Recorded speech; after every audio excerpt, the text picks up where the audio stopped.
80 വർഷങ്ങൾക്ക് മുൻപ് നഷ്ടപ്പെട്ടെന്ന് കരുതിയിരുന്ന യേശുക്രിസ്തുവിന്റെ തിരുക്കുരിശിന്റെ തിരുശേഷിപ്പുകൾ അർജന്റീനയിൽ നിന്ന് കണ്ടെത്തി. 1944-ലുണ്ടായ അതിശക്തമായ ഭൂകമ്പത്തിൽ തകർന്നുപോയ സാൻ ജുവാൻ കത്തീഡ്രലിൽ നിന്ന് നഷ്ടപ്പെട്ടതാണ് ഈ തിരുശേഷിപ്പെന്ന് സഭാ അധികൃതർ സ്ഥിരീകരിച്ചു.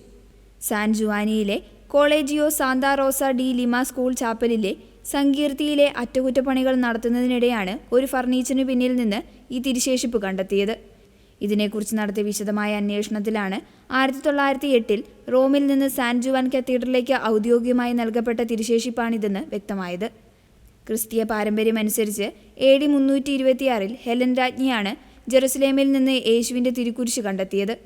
ഇതിൻ്റെ ചെറിയ ഭാഗങ്ങൾ നൂറ്റാണ്ടുകളായി ലോകത്തിൻ്റെ വിവിധ ഭാഗങ്ങളിൽ സംരക്ഷിക്കപ്പെട്ടു വരുന്നു. അർജന്റീനയുടെ ചരിത്രത്തിലെ ഏറ്റവും വലിയ ദുരന്തങ്ങളിലൊന്നായ ഭൂകമ്പത്തിൽ കത്തീഡ്രൽ തകർന്നുപോയപ്പോൾ ഈ തിരുശേഷിപ്പുകൾ നഷ്ടപ്പെട്ടതായാണ് കരുതിയിരുന്നത്. എന്നാൽ ആരോ ഇത് അവശിഷ്ടങ്ങൾക്കിടയിൽ നിന്ന് കണ്ടെടുത്ത് സുരക്ഷിതമായി സ്കൂൾ ചാപ്പലിൽ സൂക്ഷിച്ചതാകാമെന്നും പിന്നീട് മറന്നുപോയതാകാമെന്നും കരുതപ്പെടുന്നു.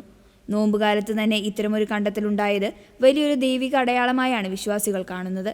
San Juan archbishop George ലാസോയുടെ നേതൃത്വത്തിൽ നടന്ന പ്രത്യേക കുർബാനയോടെ തിരുശേഷിപ്പുകൾ തിരികെ കത്തീഡ്രലിൽ പ്രതിഷ്ഠിച്ചു.